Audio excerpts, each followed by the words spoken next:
Kembali lagi di Apa Kabar Indonesia, kita masih bersama dengan Mas Ujang Komarudin dan juga ada Pak Agus Pambiodo di via Zoom, dan kita juga akan mengetahui seperti yang kita tanyakan tadi ke Mas Ujang, Mas, ini langkah strategis pemerintah nggak sih untuk membentuk citra nasionalisme kita? Tanggapan masyarakat sendiri seperti apa nih, positif atau negatif? Kita akan menanyakan ke reporter kita yang sudah berada di lapangan, ada Rizka Salsabila. Selamat pagi Rizka.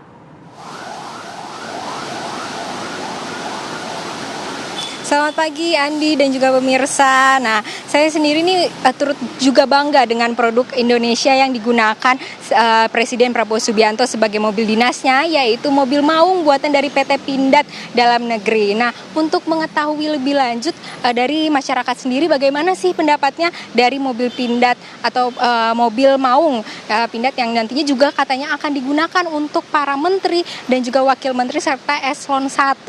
Nah, halo Mas, dengan Mas siapa Mas? Dengan Mas Ari. Mas Ari, pendapatnya dong Mas tentang mobil maung yang digunakan oleh Presiden Prabowo Subianto dan juga nantinya akan digunakan untuk para menteri dan juga wakil menteri. Nah, menurut Mas gimana tuh Mas? Ya, menurut saya kemarin saya lihat ya mobil yang buat itu yang dalam negeri itu ya cocok sih untuk dipakai sama para menteri itu. Ya, yang dulu juga bagus, cuma yang sekarang lebih bagus juga yang kemarin buat pelantikan Pak Prabowo itu kan, yang dipakai. Ya kalau saya sih setuju untuk dipakai sama para menteri atau kayak menteri-menteri yang lain, harus setuju sih. Kalau saya setuju. Turut bangga nggak sih, itu kan buatan dalam negeri nih? Jelas bangga dong, itu kan buatan dalam negeri. Kita sebagai warga negara Indonesia harus turut bangga, support. Iya, betul. Oke, siap, makasih Mas Ari. Nah, Mas, boleh dengan Mas siapa nih Mas? Mas Chandra. Nah, Mas Chandra, kalau Mas Chandra pendapatnya gimana nih Mas Chandra dengan mobil maung yang akan digunakan untuk menteri-menteri nih? Sebenarnya sih masih kurang setuju ya. Tapi kalau buatan negeri sih turut bangga juga sih. Tapi kalau ngelihat yang lama-lama masih baru, buat apa beli lagi gitu? Buat apa ngadain lagi? Tapi turut bangga sih kalau mobilnya itu diterima dari dalam negeri. Biasanya kan enggak sih. Apalagi dipakai presiden gitu ya Pak ya? Iya siap gitu ya Pak. Oke, terima kasih. Dengan Mas ini satu lagi nih, Mas siapa nih Mas? Mas Nanang. Nah, Mas Nanang, bagaimana pendapatnya nih kalau tentang mobil maung buatan negeri yang dipakai untuk pejabat-pejabat tinggi dan juga presiden? Kalau saya sih turut bangga, tapi lebih baik untuk Bapak Presiden kita, Bapak Prabowo Subianto ya. Tapi untuk menteri-menteri mah, kayaknya untuk menteri mah mobil-mobil yang lama saja. Soalnya belum, nanti kan mengeluarkan anggaran lagi. Daripada anggaran nanti keluar lebih banyak lagi, lebih baik cukup buat presiden kita aja gitu. Dan turut bangga juga kayak yang lain. Jadi mobil lokal bisa mentas gitu di negeri sendiri. Ya. Kalau misalkan komersil, Masnya bakal beli nggak nih? Ya kalau komersil, kalau ada uangnya beli, kalau nggak ada ya numpang aja kali. Ya, terima kasih Mas.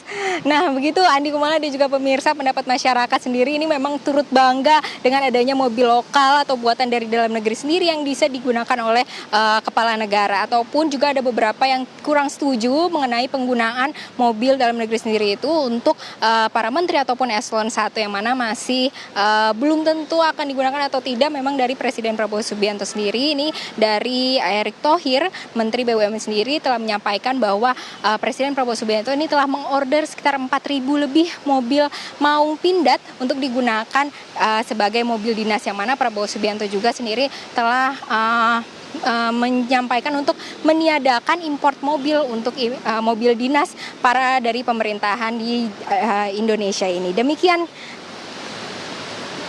Baik, terima kasih Rizka Salsabila informasinya. Tadi statement dari warga itu juga beragam ya. Rata-rata sih sebenarnya satu kata, bangga.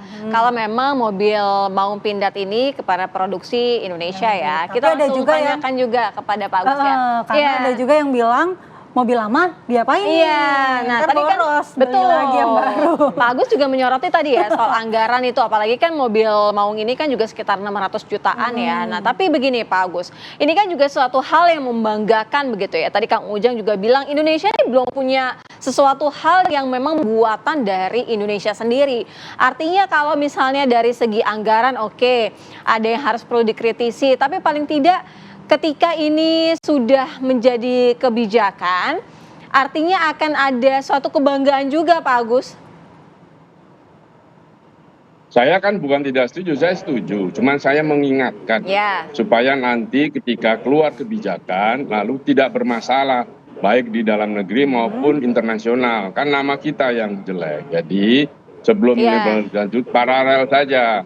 Namanya nomenklatur dibereskan, anggaran bereskan, kemudian juga urusan-urusan kontrak pindad dengan Sangyong atau dengan Mercedes atau even Toyota itu dibereskan saja dulu, karena kalau tidak itu nanti malah bikin malu kita. Itu saja. Soal kebanggaan iya pasti, tapi saya dari sisi kebijakan itu harus proper, harus baik dan benar, karena ini yang menggunakan pejabat negara. Ya Pak Agus, mungkin ikut menanggapi tanggapan masyarakat tadi. Kalau sebagian besar merasa bangga kalau ada produk dalam negeri, tapi sebagian juga berpikir bahwa sebaiknya menteri-menteri menggunakan mobil atau kendaraan dinas yang lama saja karena akan boros di anggaran. Tanggapannya Pak Agus? Efektif, dia masih efisien itu dalam 5 tahun. Setelah 5 tahun harus pasti akan banyak onderdil yang diganti. Jadi memang masa edarnya biasanya 5 tahun diganti baru. Nah sekarang pergantian ini sudah 5 tahun belum mobilnya. Saya tidak ingat kapan mobil terakhir dipakai kabinet itu yang sekarang Toyota itu tahun berapa. Tapi kalau soal kembali lagi soal prioritas, kita tunggu presiden yang memprioritaskan soal kesehatan, gizi, pendidikan dan sebagainya dan pertahanan itu diutamakan. Nah, apakah ini masuk? Kita kan belum tahu. Perintah dari presiden, ya Menteri Keuangan akan mengolahnya. Apakah ada anggaran itu? Tadi katakan 600 juta kali 130 orang. Nah, itu belum nanti cadangannya. Kan harus ada cadangan ini. Katakan 150 mobil. Nah itu siapnya kapan dan sebagainya, itu yang perlu dihitung. Kita bangga boleh, tapi tidak lalu euforia yang ada akhirnya juga akan repot kita sendiri. Pak Agus, yang sudah-sudah itu sebenarnya kalau untuk mobil dinas sendiri dari para menteri ini sendiri memangnya angkanya sekitar segituan atau ada kalkulasi tertentu dari antara sekian ratus juta begitu? Ya, kalau yang Toyota Camry itu lebih mahal dari 600, ya kan? Saya bukan dealer jadi nggak hafal harganya. Jadi pasti itu lebih mahal karena itu kendaraan sedan kelas 1, ada yang pakai Toyota, bahkan ada yang pakai Alphard gitu kan. Nah, itu harganya sudah di atas 1 M. Nah, tentu soal itu sekarang kembali lagi kita minta Menteri Keuangan untuk menghitungkan yang bilang mau pakai itu kan salah satunya Wakil Menteri Keuangan Amgito Abimanyu itu. Jadi coba mereka hitung dulu, masuk nggak? Atau ditunda dulu 2 tahun lagi misalnya, karena anggaran. Kan anggarannya sekarang berjalan itu sudah disahkan DPR tahun 2024 ini. Nah kalau dipakai apakah ada yang kurang? Ini penambahan kementerian lembaga ini juga akan menggerus dana sangat besar, karena nomenklaturnya belum selesai. Bisa-bisa nanti menteri-menteri yang baru ini tidak bergaji, seperti kasus IKN Anda ingat kan, 18 bulan tidak bergaji karena nomenklaturnya baru selesai. Ini yang perlu diingat juga. Saya hanya mengingatkan, setuju. Mengingatkan supaya nanti tidak bermasalah karena ini kendaraan digunakan oleh pejabat tinggi. Baik Pak Agus, nanti kita juga akan kembali ke Mas Ujang untuk tahu sebenarnya keuntungan yang kita peroleh kalau kita pakai pindad Maung itu, khususnya ini secara politik ya, politik global, politik nasional. Tapi kita akan lihat dulu pesan-pesan berikut, kita akan kembali usai jeda.